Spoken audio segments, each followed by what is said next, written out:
Stevie literally changed her name from NMJ to Photo Genius. Yeah. She didn't even care. She was like, this is what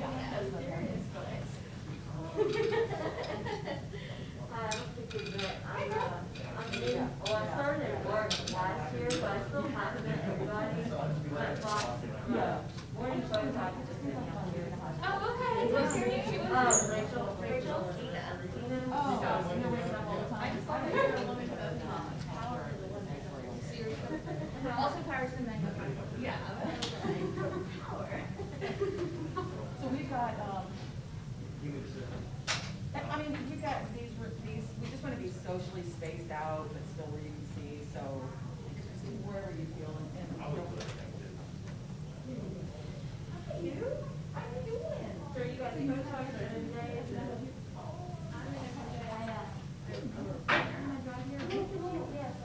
Oh, okay. Bless them. It's a weird little place. I just never made one. Oh, yeah. It's not that hard. I mean, you know I don't learn anything. This seems like, should I take a lunch? I mean, it seems like it's so far out in the yonder. Yeah. But it's like, I'm doing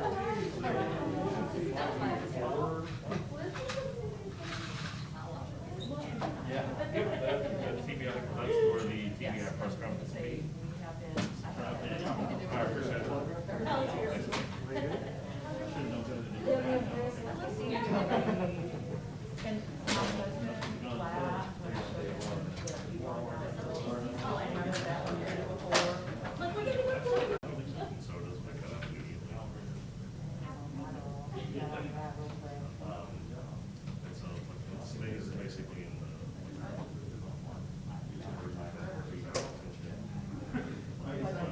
Would it be a But, anything above something over 80 is considered pre-hypertension, and then there's like stage 1, stage 2. Like, I was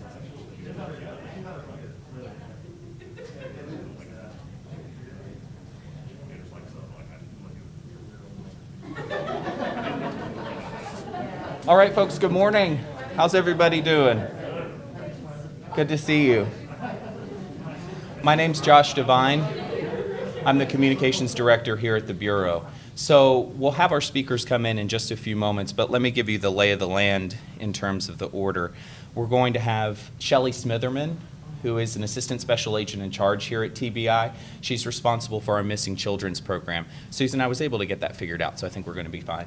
After that, we're going to have the U.S. Marshal for the Eastern District of Tennessee. His name is David Jolly. Then we will have the U.S. Marshal for the Middle District of Tennessee, Denny King. Then the U.S. Marshal for the Western District of Tennessee, Tyrese Miller. Followed by some remarks from the National Center for Missing and Exploited Children. Then Commissioner Jennifer Nichols with the Tennessee Department of Children's Services. And then the TBI Director, David Rausch, will be speaking. He'll be opening it up for questions when that's all finished, and we'll go from there. I'd ask that you keep your questions solely focused to the operation that we're discussing today. I think you'll find that there's plenty for you to report on a little bit later today. Sound good? Any preliminary questions for me? Okay. I want to let you know I will post a release immediately following this news conference, so don't feel like you need to scramble to get data and details back to your newsrooms. It'll be available for them pretty quickly. Okay? We'll be back in just a couple of minutes. Thank you. Thank you.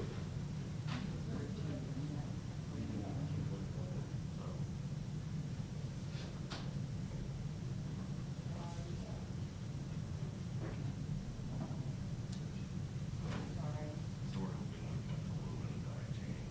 Like, it's funny because yesterday we were we've been talking about it for a while, but we were going to go get one. So we were just going to go look at Dick's, and then we were going to order online.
Thank you.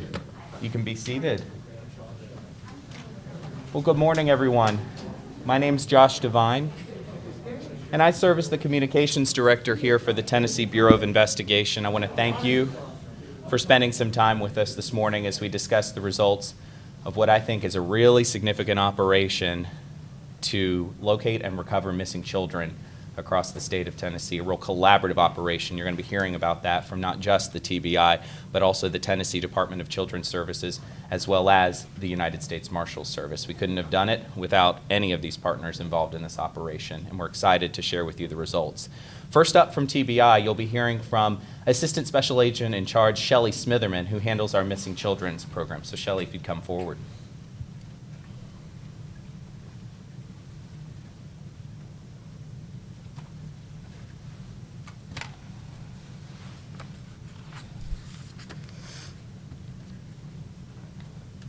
Good morning. I'm Shelly Smitherman, and I serve as an Assistant Special Agent in Charge at TBI, overseeing the Missing Children's Program.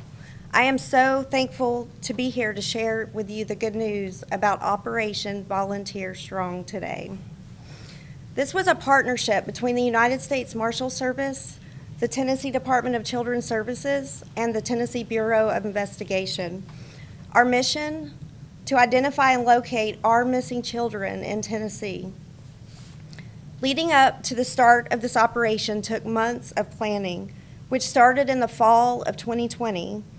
Our incredible team of intelligence analysts began building intelligence files for 240 missing children we determined and we were hopeful could be located through using various investigative techniques.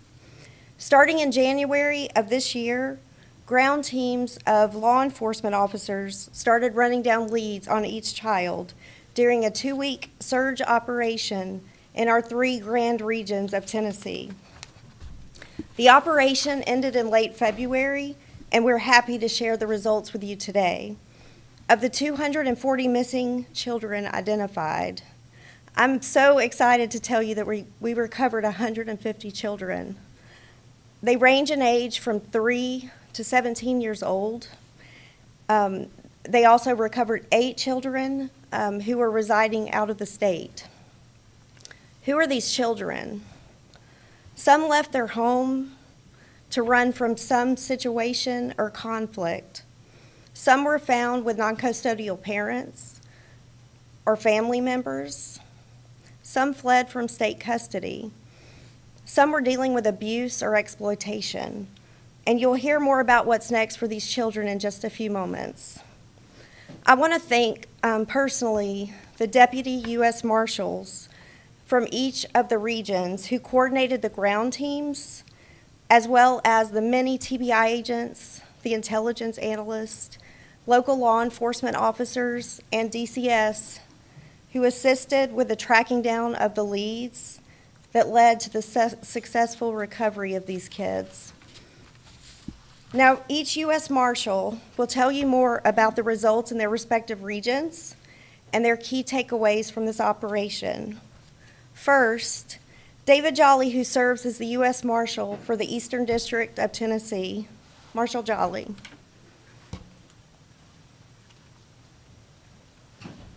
Thank you, Shelley.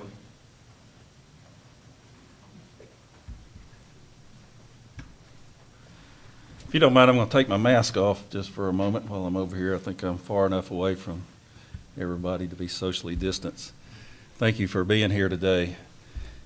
The United States Marshal Service is fully committed to assisting our state and local law enforcement partners in tracking down and finding missing children, particularly endangered missing children.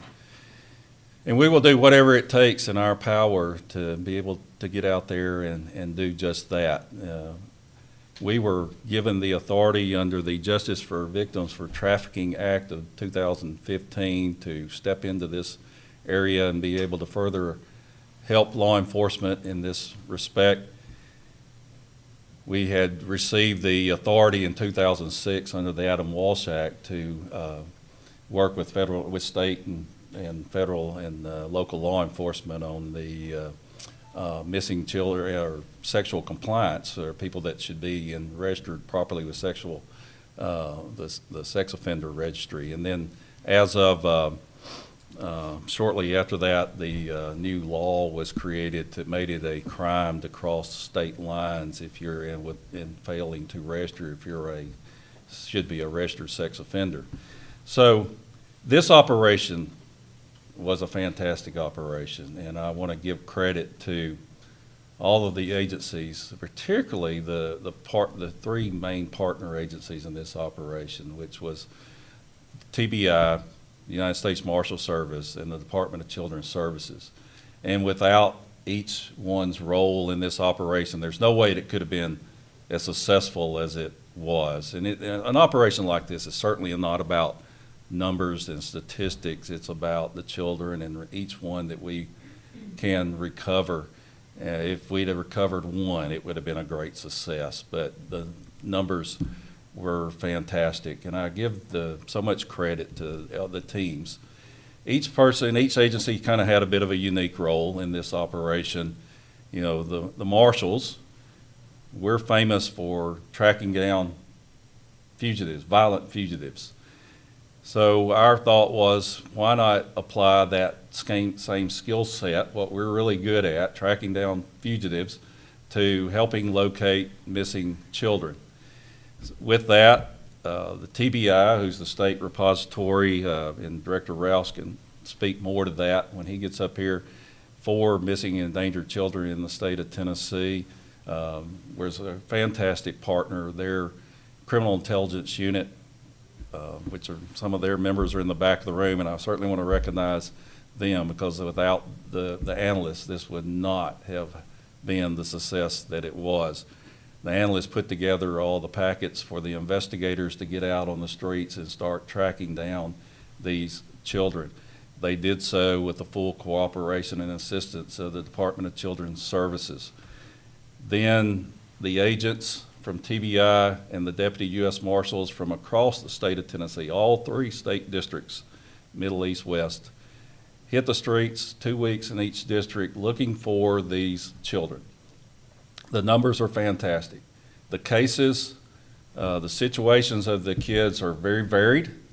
The reasons that they were missing, it's kind of all over the board. There's a lot of different reasons, and I won't get into all of those, but a lot of different reasons that these children are missing. One of the things that we wanted to really, that we really want to focus on in trying to get involved in these is, we know from the National Center for Missing and Exploited Children that 1 in 6 endangered runaways end up involved in sex trafficking. And whatever we can do to help recover these kids, help prevent them falling to sexual exploitation, that's what we want to do. We'll use every resource in the power of the United States Marshal Service to assist TBI, DCS, and our state partners in an operation like this to recover these missing and endangered children. Thank you. And I will introduce Middle Tennessee U.S. Marshal Denny King. Thank you, Marshal.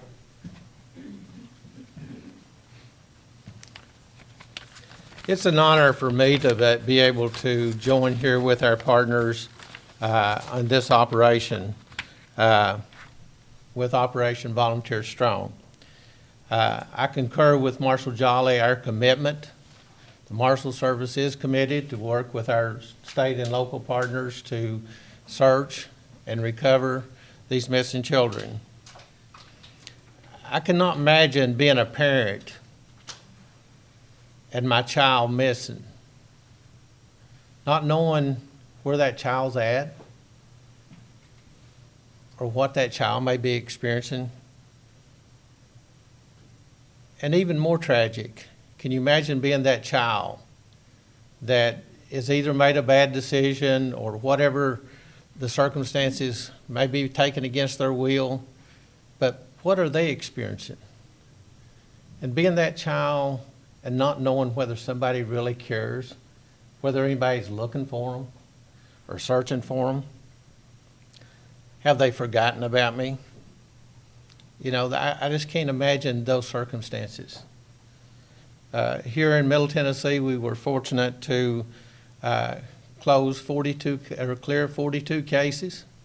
29 of them was done with the analytical work and the help of the different ones working the cases early on. We recovered 13 during that time. And one of these children that was recovered in Middle Tennessee was identified as a potential human trafficking case. And this is an ongoing investigation with TBI at this time. But another case that I think is very important in mentioning is a child that one of our groups had worked diligently with. They had tried to uncover every stone looking for this child, was unable to do that. But the next day, a tip was called in to the local police department, and that child was recovered. This child had been missing for 460 days. That this child had been missing.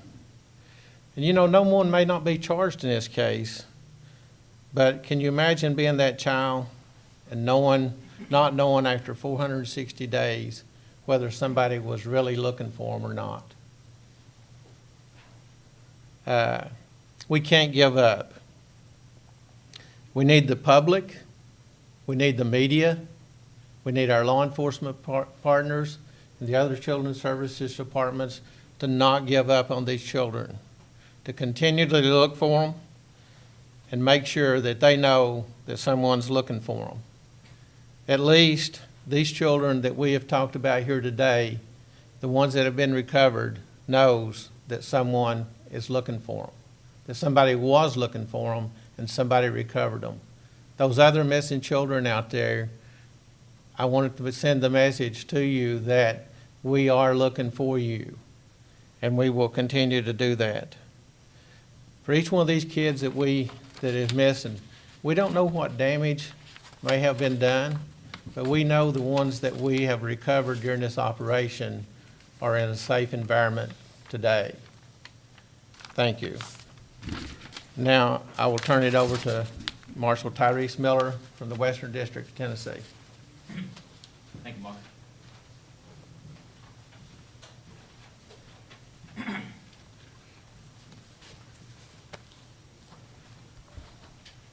Morning.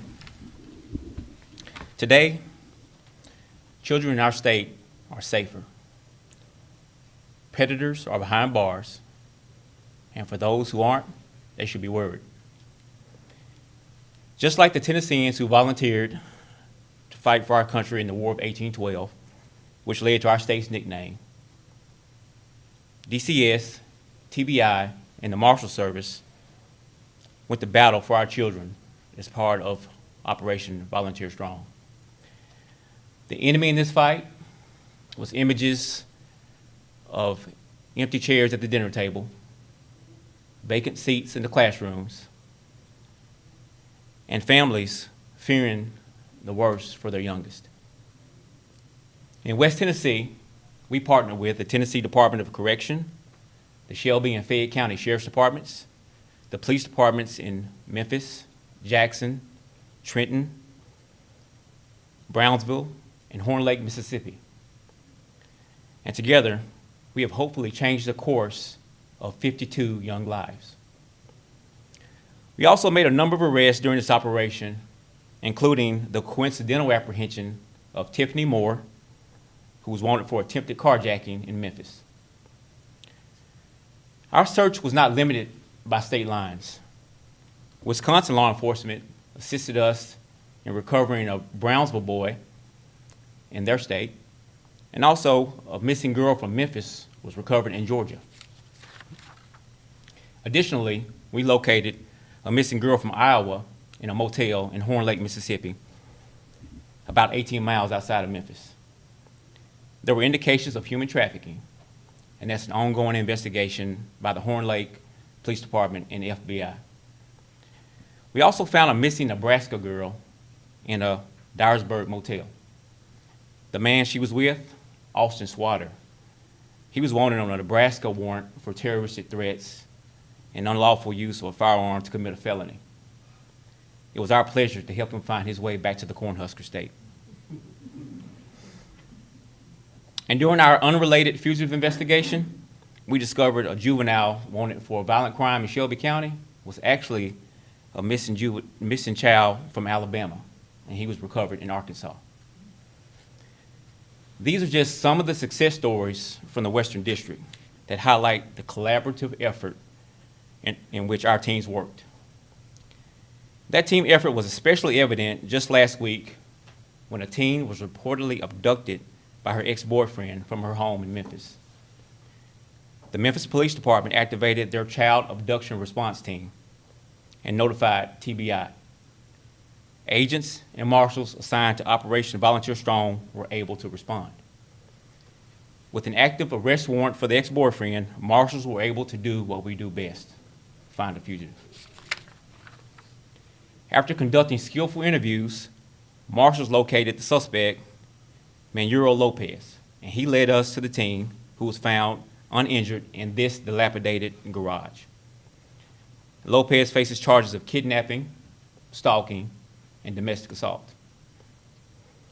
Thanks to quick and collaborative work, 6 hours after the abduction and 3 locations removed from the crime scene, an abducted, endangered child was found. And I believe this was possible because Operation Volunteer Strong was underway and our team was ready to react. So we are grateful to be a part of this effort, but our work is not done. Our commitment to bringing our children home will never end. And at this time, I'll turn it back over to Josh. Thank you.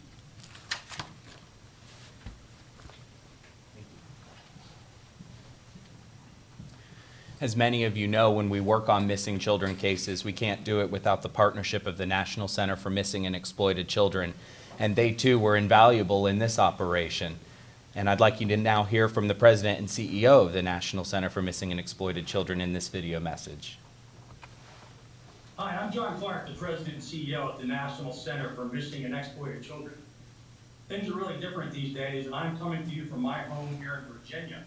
But I want to say thank you to the Tennessee Bureau of Investigation, the Tennessee Department of Children's Services, and the U.S. Marshals Service for the great work that you just did to help recover missing children in the state of Tennessee. You know, last year at the center, we had over 29,000 missing children cases reported to us. And we work closely with law enforcement every day, and that's why we were glad to partner with all of you to help find and protect kids. So keep up the good work, and thanks for all you do.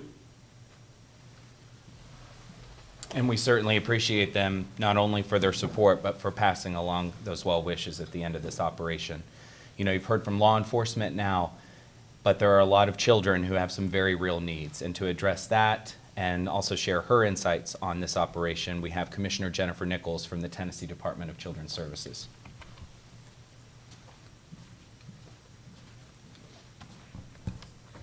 Good morning. On behalf of the Department of Children's Services, I want to thank the U.S. Marshals Service, the Tennessee Bureau of Investigation, and our own team from DCS for the tireless work that has been put into this operation to bring these children home. The sheer number, 150, is praiseworthy. But even more exciting is the reality behind each of those 150 numbers is a child or a youth whose life and future may be forever changed by your work over these past months. 93 of the 150 children that were recovered are DCS children. Mostly girls, mostly previous declared to be dependent and neglected. And our department is committed to providing the individual help, services, and most of all, security that each of those children need. Governor Lee has made it clear that child well-being is at the top of his priority list. This work goes a long way towards securing the path for the well-being of each of the children that you guys brought home. In 2019, There were 421,394 children reported missing in the NCIC system in our country, according to the FBI. And that's 421,394 too many. A perfect takeaway from this months-long effort by the Marshal Service, by the Tennessee Bureau of Investigation, and by our own team at DCS is this: the work is transformational, we cannot stop, and there's nothing more worthwhile. And with that, I want to pitch it to our state's own director of the Tennessee Bureau of Investigation, Director David Roush. Thank you, Commissioner.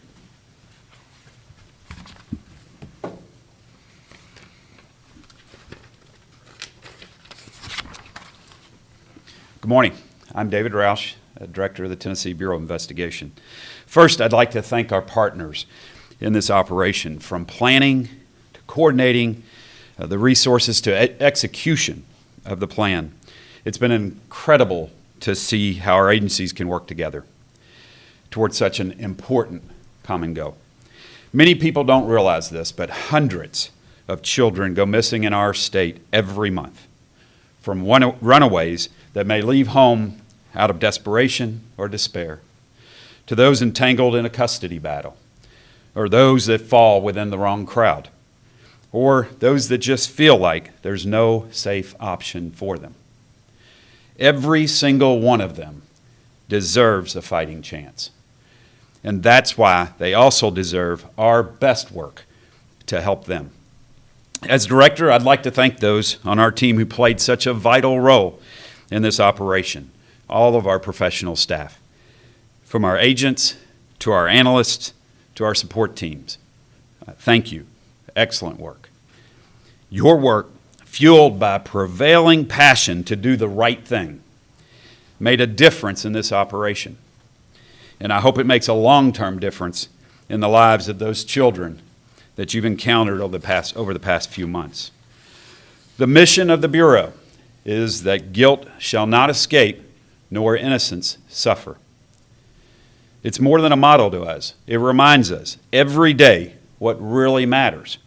In this operation, it was the innocence of children. Those who may need help or love or a new start or just someone else to talk to. At TBI, we're committed to playing a part in that kind of work for the long haul. And we look forward to continuing these efforts of these types of operations in the future. And with that, I will open it up for questions. What happens to these children now? Does the majority go back to DCS custody? Yeah, so Commissioner, you want to?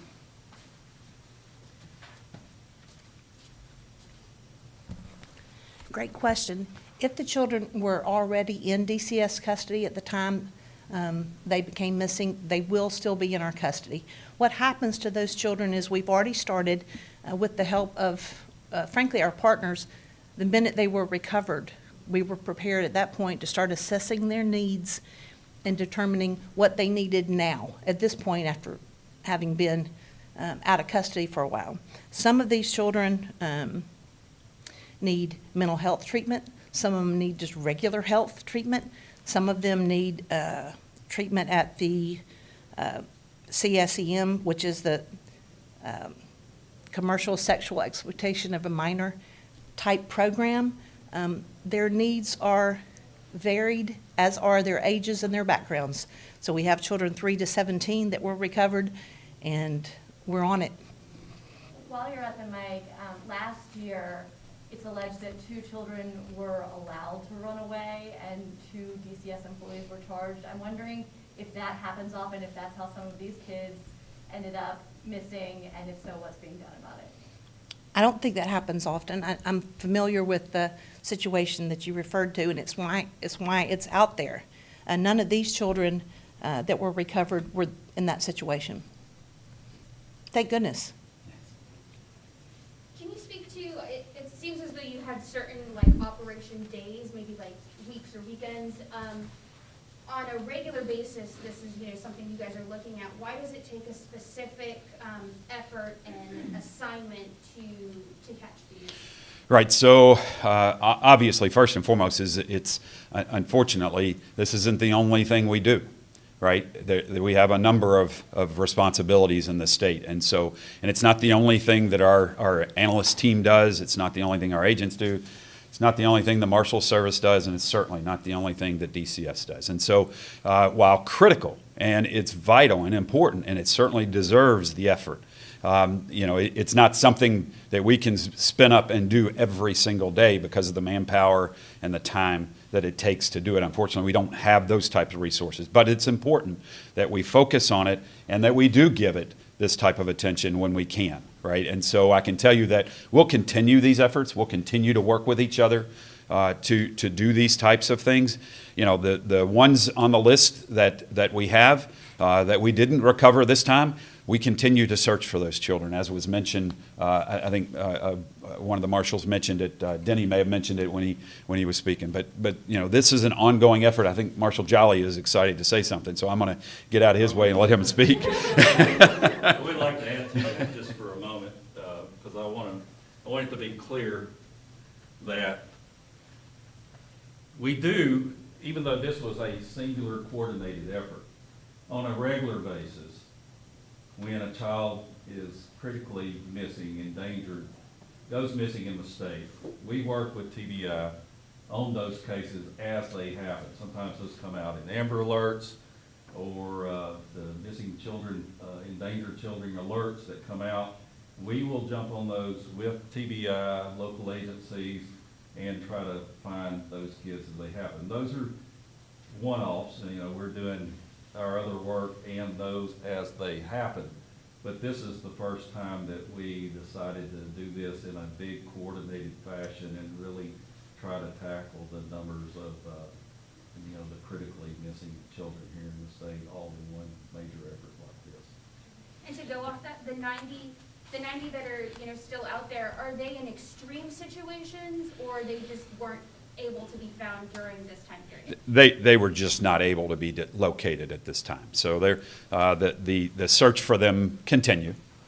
We continue to look for more leads and information to attempt to locate those children as well. Obviously, as the Marshal said, we do this every day with the reports of immediate reports.